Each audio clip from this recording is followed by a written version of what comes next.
In the quiet town of Willowbrook, life moved at a gentle pace. Neighbors waved as they passed each other on tree-lined streets. The local diner hummed with soft conversations, and the days melted into each other without much fuss. For most, it was a safe place, a place where the ordinary was the only thing anyone expected. But beneath this surface of small-town comfort, a connection was forming.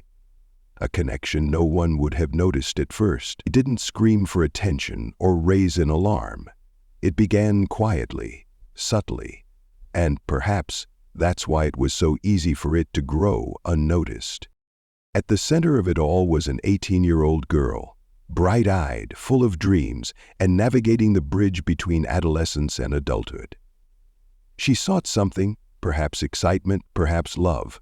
She was searching, as so many her age do, for something that felt real. But in her search, she crossed paths with someone who seemed to have all the answers she was looking for.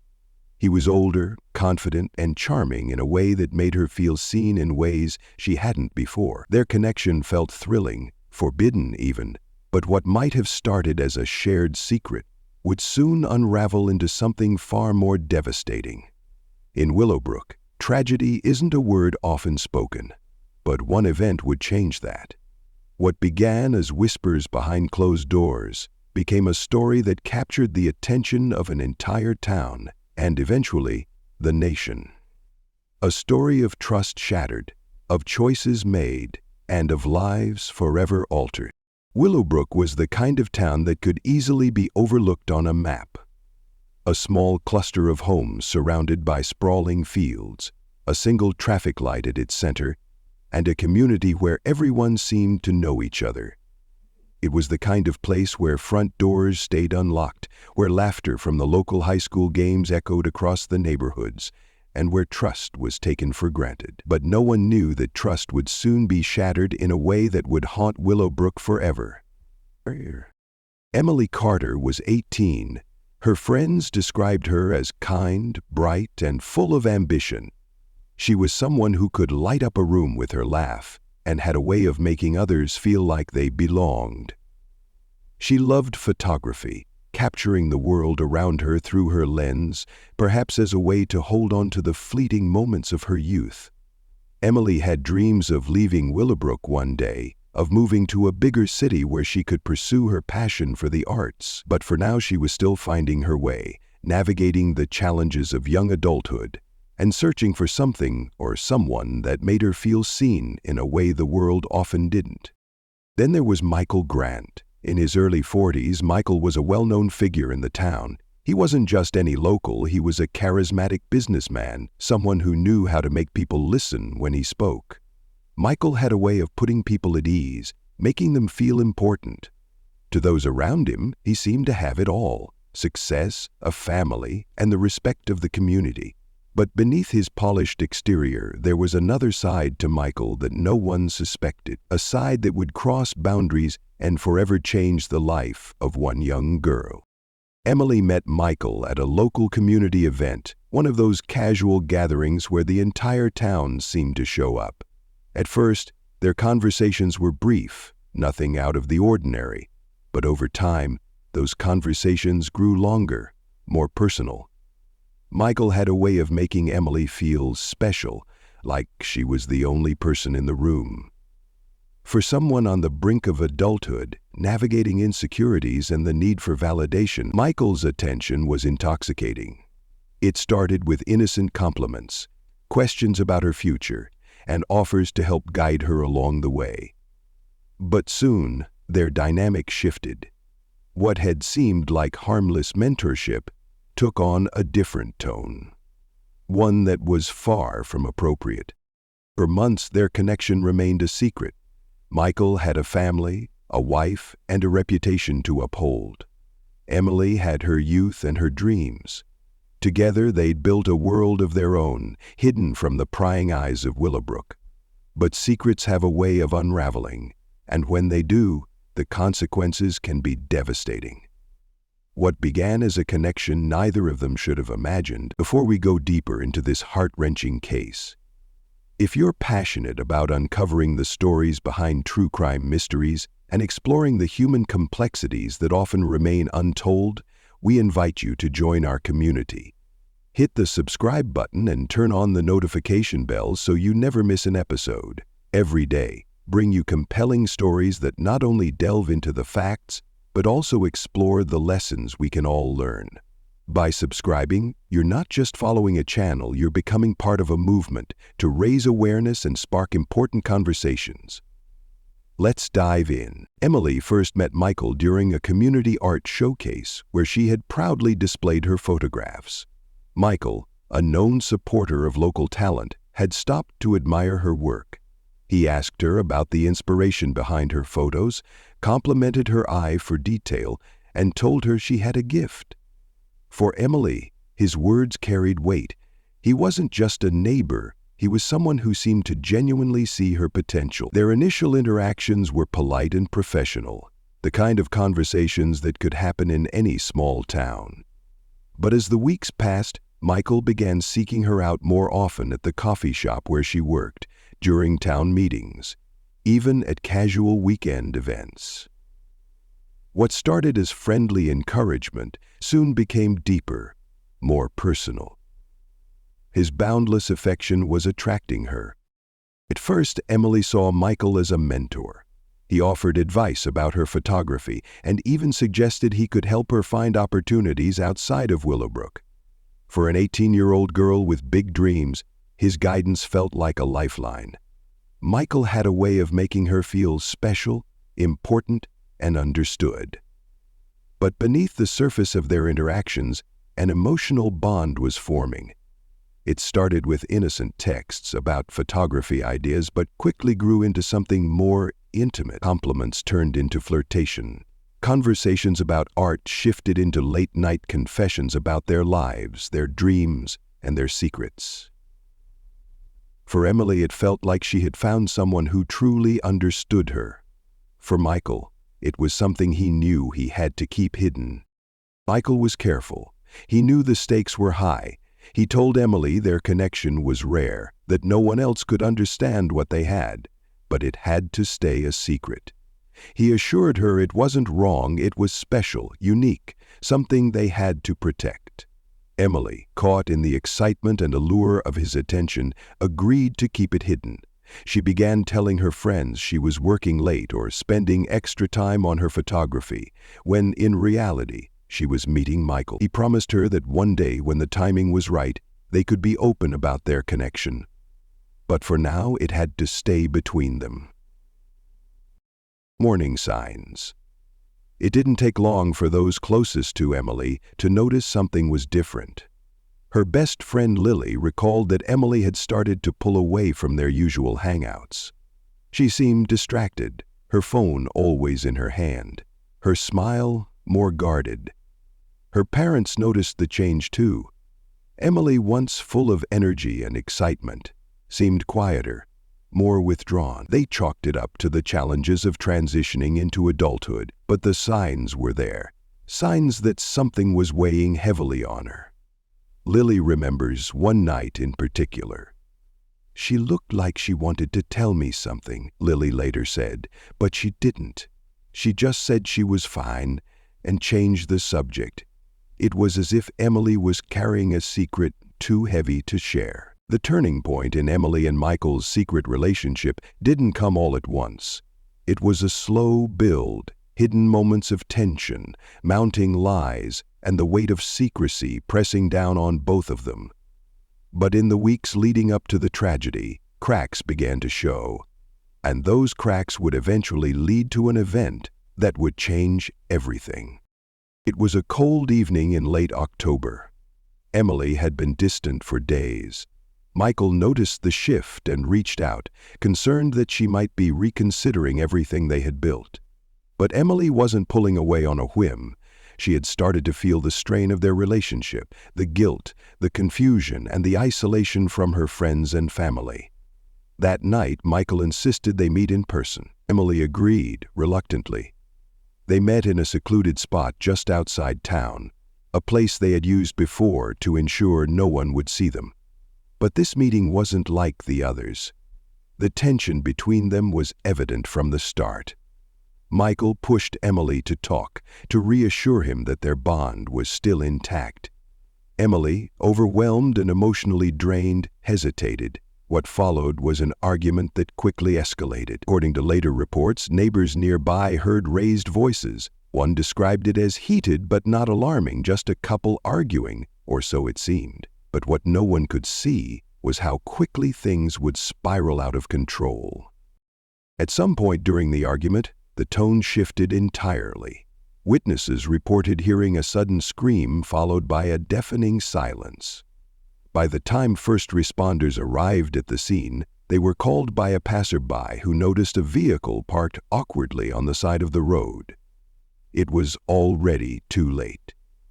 Emily's body was discovered near the edge of a wooded area. The exact details of what happened in those final moments would remain unclear, but the evidence painted a grim picture. Michael was found sitting nearby, his hands trembling, his face pale, and his phone open to an unsent text. "I didn't mean for this to happen." End quote. Forensic experts later revealed that Emily had died from blunt force trauma.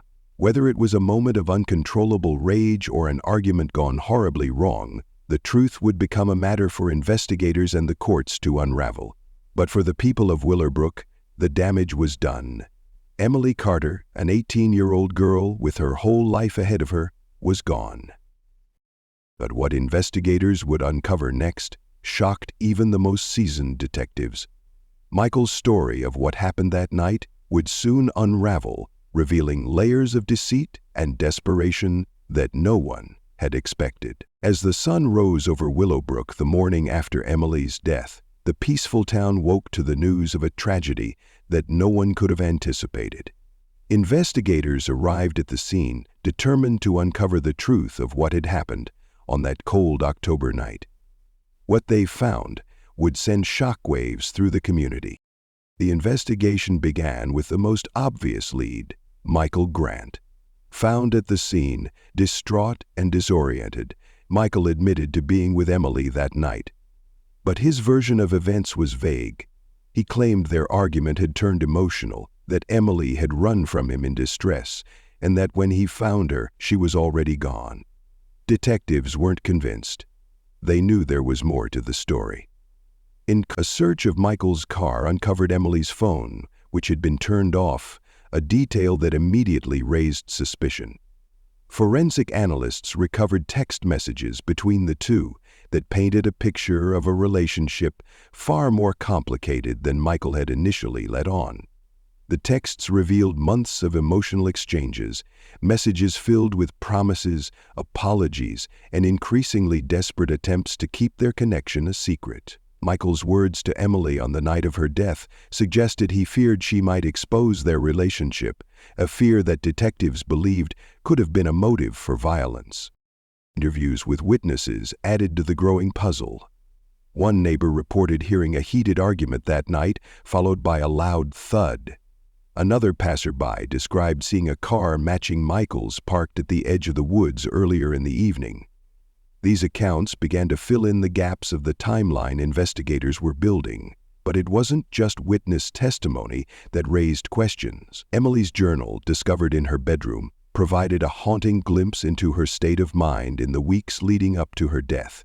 In one entry, she wrote, "I don't know if I can keep this up. It feels like I'm drowning."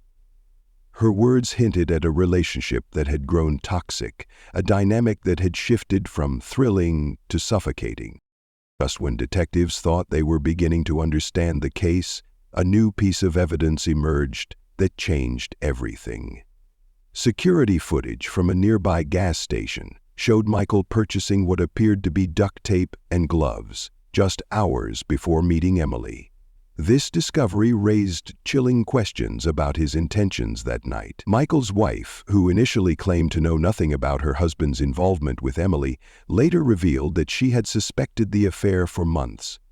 In a startling confession, she admitted to finding messages between them weeks earlier and confronted Michael, who promised it had ended. The revelation of her knowledge added a new layer of complexity to the investigation. as detectives now had to consider whether the pressure of being discovered had contributed to the events of that night. As investigators pieced together the timeline, they uncovered evidence of Michael's increasingly erratic behavior in the days leading up to Emily's death. Friends and co-workers described him as agitated, distracted, and fearful of something looming on the horizon. The tragedy of Emily Carter's death sent ripples through the town of Willowbrook, shattering the quiet normalcy its residents had always known. For her family, the loss was a wound that would never fully heal. For the community, it was a wake-up call, a grim reminder of how secrets can fester in even the most unsuspecting places. Emily's parents were the first to feel the crushing weight of her absence. Her mother, once known for her warmth and resilience, found herself retreating from the world, unable to face the reminders of her daughter's life scattered throughout their home. Her father, a man of few words, became even quieter, his grief etched into every line of his face. The town came together in the days following Emily's death, raising funds to support her family. But even as the community rallied around them, there was an undercurrent of guilt and disbelief. How had no one seen the signs? How had Emily, a girl so full of life, become ensnared in a relationship that would ultimately cost her everything? These were the questions that haunted the people of Willowbrook. Questions that would linger long after the candles at her vigil had burned out. In the months that followed, the spotlight turned to Michael Grant. His arrest and subsequent indictment on charges of second-degree murder and unlawful relationship with a minor sent shockwaves through the town.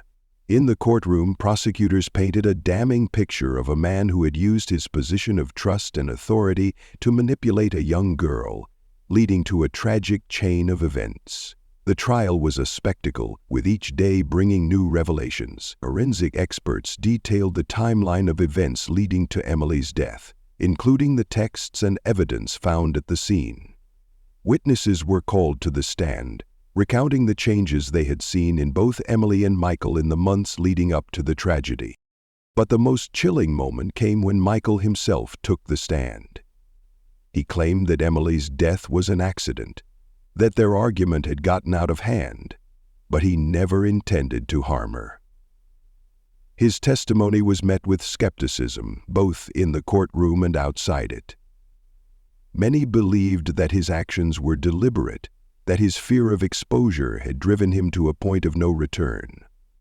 In the end, the jury found Michael guilty of manslaughter and unlawful conduct. He was sentenced to 25 years in prison, a verdict that brought some closure to Emily's family, but left many in the community questioning whether true justice had been served. The impact of Emily's death didn't end with the trial. For her friends, the loss of someone so young and full of promise was a reminder of how quickly life can change. Lily, Emily's closest friend, would later say, "I wish I had pushed harder to talk to her. Maybe if I had, things would have been different." For Willowbrook, the tragedy sparked difficult conversations about power dynamics, consent, and the responsibilities of those in positions of authority.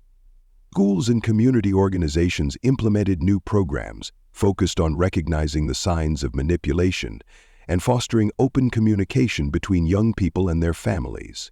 Emily's parents established a foundation in her memory, dedicated to raising awareness about the dangers of exploitative relationships and supporting other families affected by similar tragedies. Through their work, Emily's story reached beyond Willowbrook, touching the lives of countless others and serving as a cautionary tale about the consequences of trust misplaced. Emily Carter's story is one of promise unfulfilled, a young woman with dreams of a brighter future, caught in a relationship that blurred boundaries and crossed lines that should never have been approached. Her tragic death left a family grieving, a community reeling, and a legacy of unanswered questions. What began as an innocent connection at a community event evolved into a secretive and manipulative relationship. Emily, just 18, was drawn into a bond she believed was built on understanding and support. Michael Grant, a man twice her age, leveraged his charm and authority to cultivate trust while hiding the true cost of their connection. The breaking point came on a cold October night, in a secluded wooded area where a heated argument turned into a fatal confrontation. Emily's death shook Willowbrook to its core, exposing a web of lies and raising troubling questions about how such a tragedy could have unfolded unnoticed. In the courtroom, the details of their relationship shocked even those who thought they knew Michael. His conviction brought some closure but no peace for Emily's family, who now lived with the painful reality of her absence. And for Willowbrook, the scars left by her loss remain visible in the changes the community has made to prevent such tragedies from happening again. Emily's story forces us to confront difficult but vital questions. How can communities better recognize the warning signs of exploitative relationships?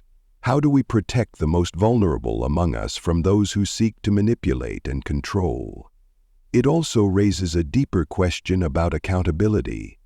Michael Grant's actions were the direct cause of Emily's death, but could this tragedy have been prevented if someone had intervened sooner? What responsibilities do friends, family, and community members have in recognizing when something is wrong?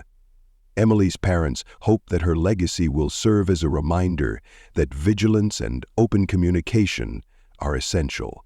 Through their foundation, they work tirelessly to ensure that no other family has to endure the pain of manipulation and deceit. But the question remains, how do we ensure that this kind of tragedy never happens again? And, in the moments when trust is tested and boundaries are crossed, will we see the signs or will they remain hidden until it's too late? Emily Carter's story is not just a tale of tragedy, it's a call for awareness, vigilance, and action. What do you think could have been done to prevent this devastating outcome? Were there signs that went unnoticed? Could someone have intervened before it was too late? Share your thoughts in the comments below. Your voice could be the first step toward preventing another tragedy. If you found Emily's story compelling, please take a moment to like this video, subscribe to our channel, and hit the notification bell so you never miss another true crime story. Each week, we bring you cases that reveal the complex and sometimes heartbreaking realities of the human experience.